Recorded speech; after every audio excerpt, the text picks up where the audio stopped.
To me, the great tragedy is that if we Baha'is don't hurry up and go out and teach these people while there is still time, they will go down into that same valley of shadow, so to speak, that we went down into. I look at it this way. Here are the primitive people, the tribal people, the villagers, the simple people, the illiterate people are so much nicer and from a human standpoint so much better, more spiritual in many cases than we are.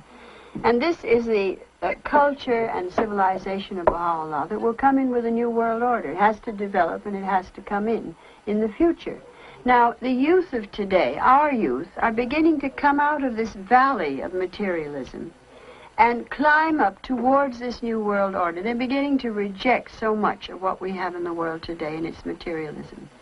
But these people want to have everything that there is in the 20th century, which is perfectly natural.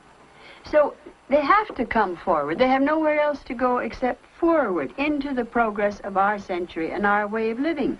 But if they can come forward as Baha'is, if they can become Baha'is in their own culture now, in their own villages, in their own civilization, so to speak, then to me, they will be lifted from this mountain over to that mountain. They won't have to go down through the valley of the shadow the way we have. And that is the whole urgency. In my mind, that is the reason why if we don't get up and go out now and teach these people, every hour that passes, we're losing our opportunities, never going to come again. They, instead of having all of this suffering and disillusionment and corruption and bitterness, they can come with all their wonderful qualities from to this height. They can fly over, in other words, instead of crawling down into that valley and coming up on the top. And I think this is what the Baha'is have to realize, but there isn't time. Every day we are losing ground. We see it here on this river. We see how the people are changing all the time. Wherever the touch of civilization comes, it withers.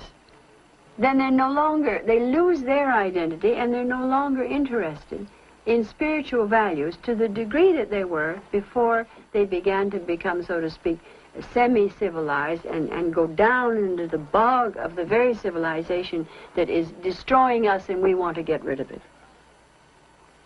It's so wonderful that we have Indian teachers, too, that can go to the Indians, such as Leko and his wife. The people themselves, of the tribes, of the people, talk to their own people more clearly, better, more concisely than we do.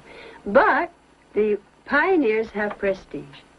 When we go with Leko, Leko can teach better. We help Leko to teach because they say he's come with all of these people from this very civilization. We want to save them from wasting their time in, so to speak.